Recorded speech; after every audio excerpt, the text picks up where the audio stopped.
Hello and welcome back to On The Rocks. Hope you're all doing well today and looking forward to today's episode as we take on Man City in the Champions League and Celtic in the Scottish Premiership. Beat Man City today and we should have a good chance of topping our group. Also, I want to say a quick thank you to the nice comments left yesterday by you lot saying congratulations on getting a commentary role at Lincoln City this season. I'll talk more about it in a video maybe this weekend, start of next week, when I go over a few plans for FM22 and a few changes that are going to be coming now that I'm going to go be part-time. Next week I go part-time at work to do this more part-time stuff, so that's quite exciting. But I'll do a bit of an update video and talk about the commentary stuff then, because I'm sure a lot of you guys are interested in that. But it was a lot of fun, really interesting, and you got to do a lot of match prep before the game, finding out some stats on the players and, particularly on the opposition side, knowing what the opposition are likely to line up like and how good they've been the previous few games and things like that.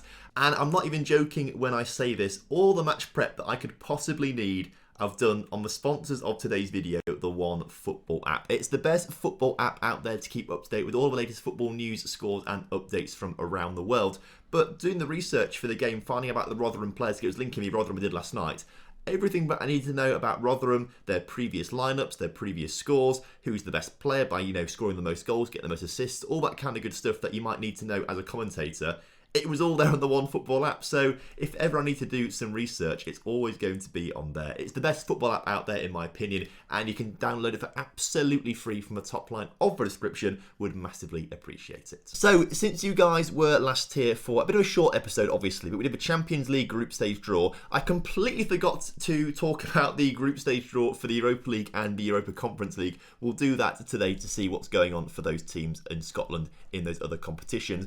But since you were last here for that game against Dunfermline, we have played 5 games and we've won 5 games, all with pretty big results. A 3-0 win against Hamilton was pretty decent there before entering the Champions League against Wolfsburg and winning 3-1 in that opening fixture. A 7-0 win against Dundee United followed in the Scottish Premiership. So 2 games we've played against Dundee United this season, one in the Cup, one in the League, and we've scored 17 goals without reply. A very good return. We then beat Dunfermline again, this time in the Betfred Cup quarter-final, sets us up in a semi-final against Celtic a bit later on in the season, before we beat Motherwell 7-0 in the league. So as you would expect, we are top of the league by a little distance. Interestingly though, Livingston and Motherwell still right up there just behind Celtic. Rangers having a poor start to the season. We say it every year, they always turn it around. Either Celtic or Rangers have a poor start to the season.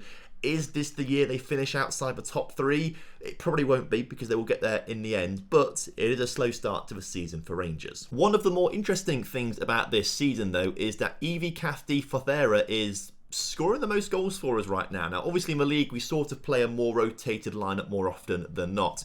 So Evie Cath gets more of a chance in the league than perhaps someone like Jan Cavalcanti might get in the end, which maybe isn't quite right, but we like to save the big boys for the Champions League games. But Evie Cath having a very good season so far, despite only the 12 finishing, which does seem a little bit low, finding it easy enough to score goals in this division.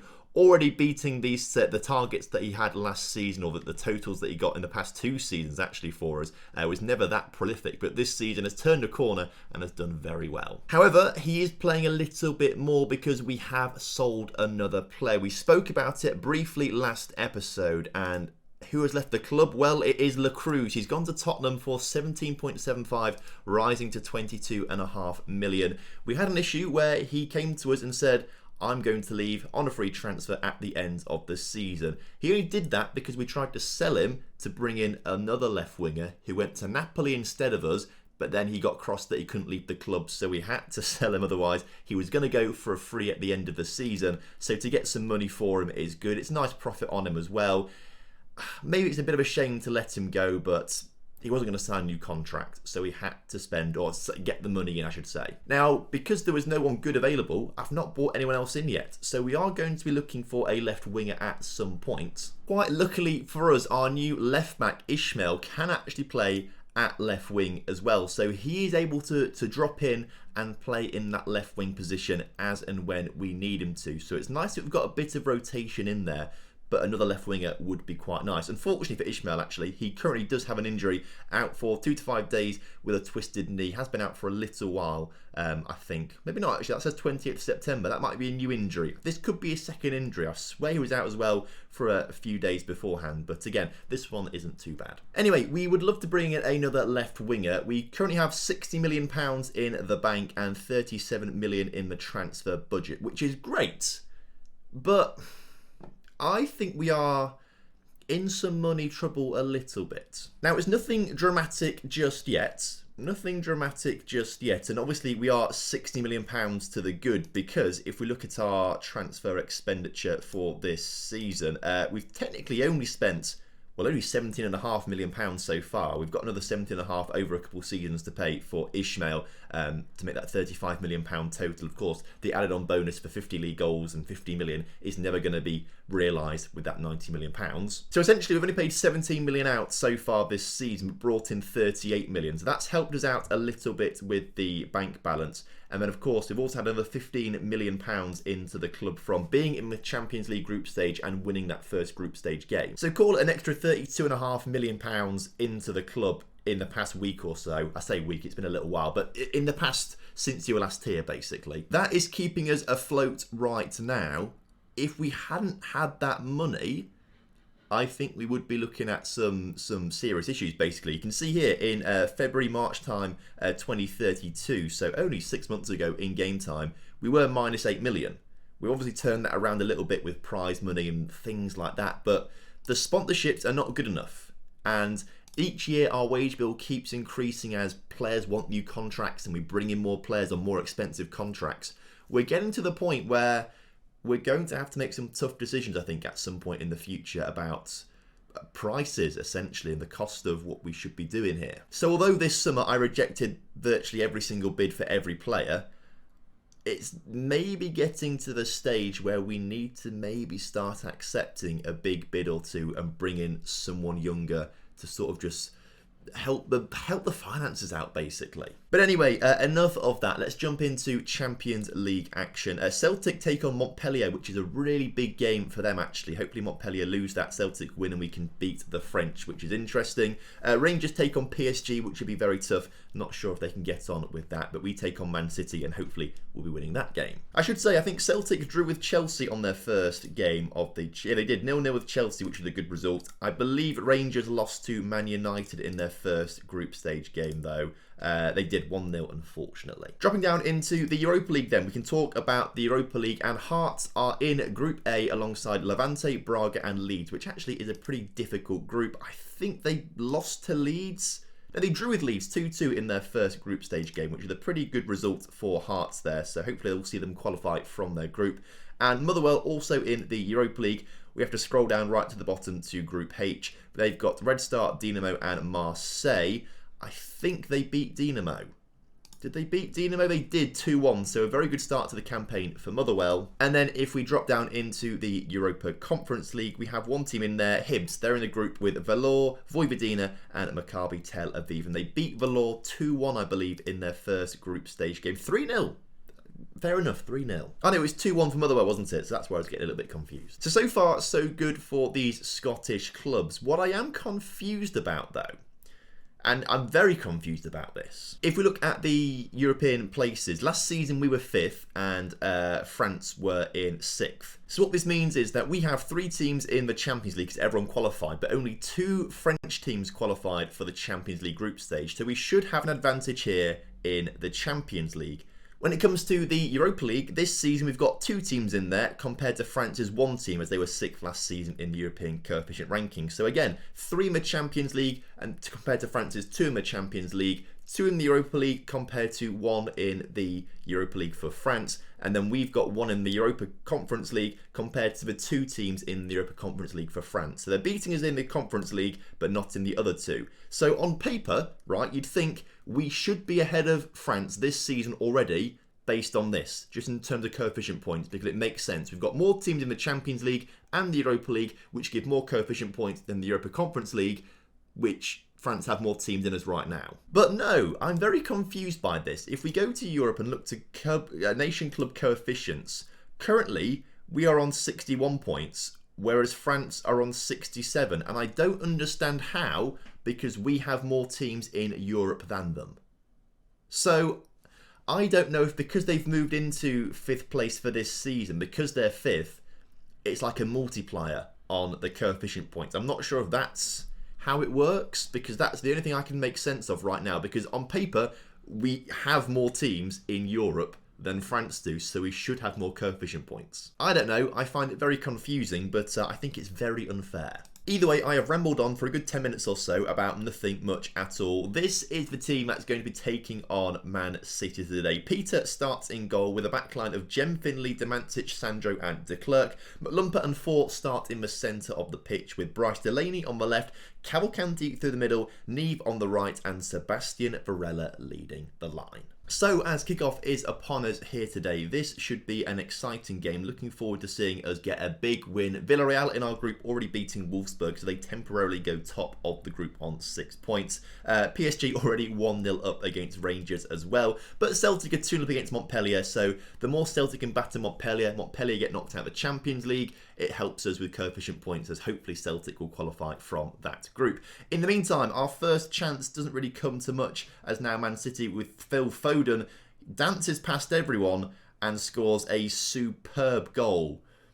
Man City 1-0 up here inside of 20 minutes, and that was a moment of absolute genius from Foden. Picks the ball up just outside of the centre circle and then runs the whole... I mean, he's not really challenged at all, really. There's one missed slide challenge, and then Peter can't really do much because he's out of body shape, really. Maybe it's not quite as good as I thought it was, but a goal there for Phil Foden. So obviously Villarreal going top of the group on 6 points means they did beat Man City last time out. So we need to make sure we get a big win here today. Otherwise Villarreal could actually end up beating us to the top of this group, which is not what we want. De Klerk on the ball for us right now, loses possession immediately to Phil Foden, and the ball goes back to the Man City keeper. But Jordan Ford with a good interception, and Barella gets on the end of the header. There could be offside in there, though. It's going to VAR. It's a great finish from Barella, by the way. But yes, goal disallowed. You hate to see it. How offside was he? Okay, yeah, a good few yards maybe.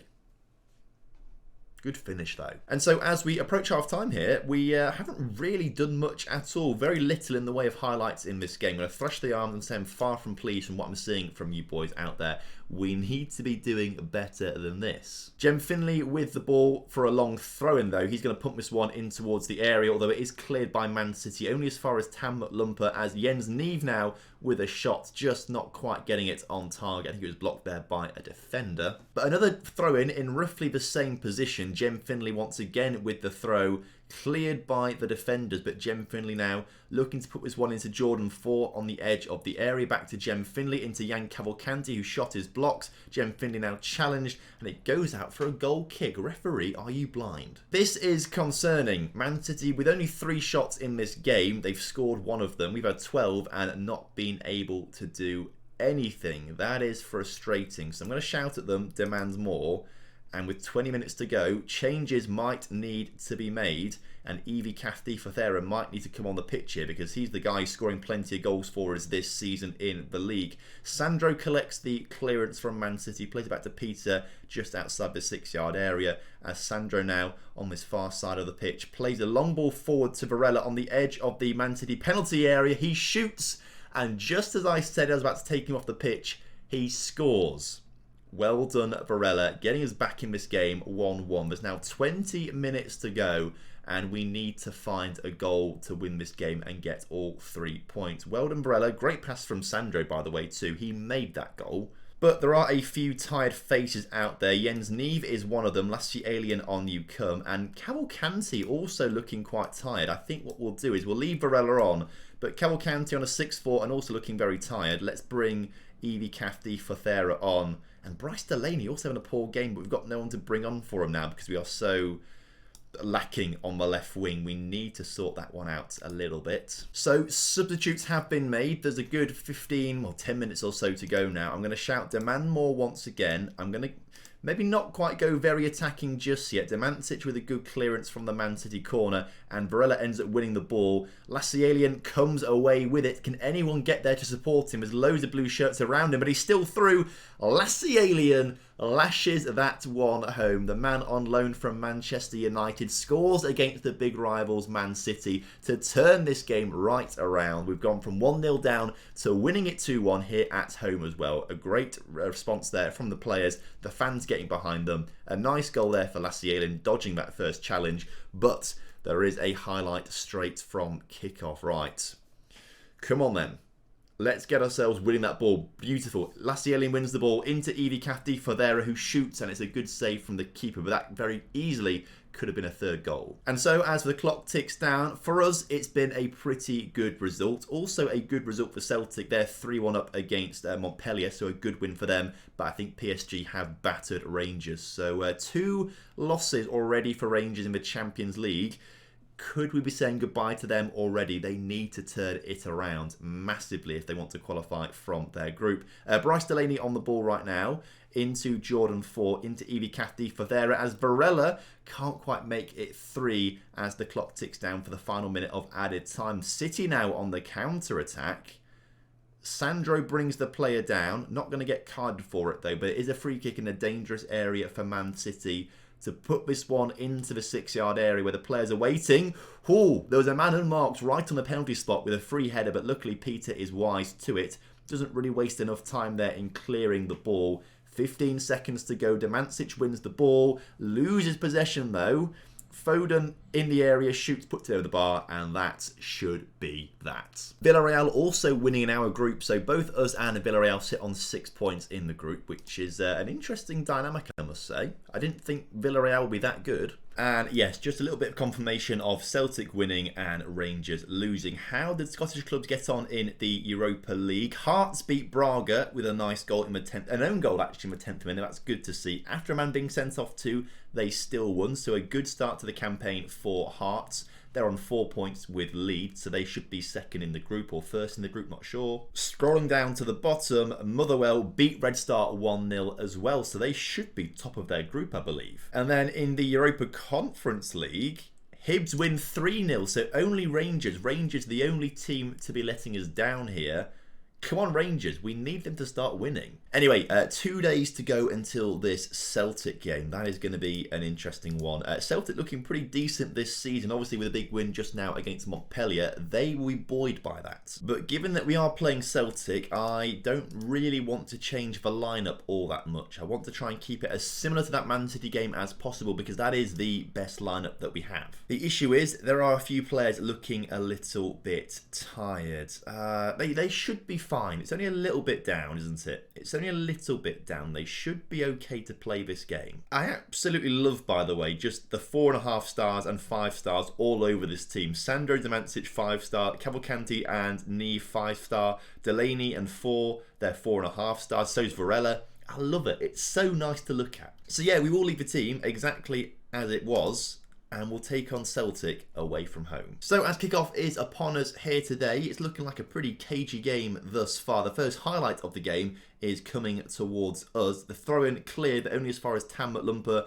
Jordan 4 into Bryce Delaney, back to Jordan 4 into Jens Neve, into Varela, whose shot is blocked nicely by a Celtic defender. And we've been given a penalty there. That seems very harsh, even from an Aberdeen point of view. That seemed like a very harsh penalty to give away. Cavalcanti steps up to take it, and he does score this one for his seventh goal of the season so far. But other than that, nothing is really happening in this game. We are seeing very few highlights. I think Sandro, has he just been sent off for 2 yellow cards? Sandro, what are you playing at, lad? I mean, kind of luckily for us, Jordan 4 actually can play at centre-back. So we'll bring him onto that centre-back role right now. It just might mean we play a one-man midfield of McLumper to start off with. We might change this later on, but no one else can sort of play centre-mid unless we make substitutes, which I don't really want to right now. We might just try and see how this goes for the first 10 minutes or so. But given that we've restricted Celtic to, well, it was 1 shot a minute ago, it's now gone up to 4, and we're having no more shots ourselves, it might be a little more sensible to bring on another centre mid, actually, now I think about it. As Jem Finley comes forward, can he get across into the middle? He kind of does, but not really. Gets it back to Tam Lumper on the edge of the area, who plays it back to Jem Finley into Bryce Delaney, who can't score past Marcus Dewhurst. But if we'd scored a goal then, maybe that would justify the one-man midfield. Although, we've got another chance just before half-time. De Klerk on the ball. Go on, lad. Get into the middle. He shoots himself and really maybe should have passed it, but Dewhurst with a decent save in the end collects the loose ball. We might take Cavalcanti off shortly. He's got his goal today. We might take him off shortly just to bring on another centre midfielder. But I'm not really feeling a big urge for it right now. I mean, we're playing well. We're not really letting Celtic have any shots. I mean, I say that. They're having 7 now. That's quite a few, to be fair. Let's do it then. 65 minutes on the clock. Nothing happening in this second half, by the way, particularly. McLumper then. Move ever slightly. We'll bring Cavalcanti back and we'll bring Stone St John on to be that Mazzala. I'll tell you what, actually, McLumper is on a 6-2. He's not played brilliantly. Let's also bring Brian Medina on as well. I'd like to see what he can do out there. And then Evie Cafdi Fafera on for Varela. So 3 changes there with 25 minutes or so to go in this game. Since that, I mean, it was cagey before the red card, but even after the red card, it's been very, very cagey, this performance from both teams. Nothing really happening, and if it has happened, it's been for us for the most part, which is quite good. But saying that, here comes Celtic looking to grab an attack as Rodriguez dodges the challenge. Stewart shoots, but Peter wise to that one, makes a very comfortable save. And the highlight continues as Evie Caf doesn't quite win the ball. Goes straight back to Celtic players who look to come forward. Edwards in behind the defence, and Harry Edwards, annoyingly, gets his first goal of the season as Celtic bring things level. Look, should never have made those changes. I switched to a 2-man midfield to just have a little bit more support there, and they score all of a sudden. Should have just left Tam Lumper on there on his own, maybe. That might have been the better solution. 10 minutes to go in this game, and it's very similar, right? The other season, we nearly had a 100% record of wins, apart from 1 draw against Celtic because of a red card for Bryce Delaney. This time around, it's Sandro with the red card. He's cost us the win, you could argue, and with that, we're not going to get 100% of wins this season. What a shame that one is, eh? What a shame that one is. We are still 5 points clear of Celtic, though, so still looking good for the title, just not 100% points. Right then, next time out, I think we're going to come back for the second Villarreal game as well as Kilmarnock. That makes sense in my head to do that one tomorrow. Hopefully, we manage to get a result against Villarreal. Otherwise, we might be struggling in the Champions League. But thank you ever so much for watching today's episode. Hope you guys have enjoyed it. Of course, if you have done, make sure you drop a like on the video for me and subscribe to the channel if you're new around here. And I will see you next time for some more on the rocks. Have a good evening. See you then. Goodbye.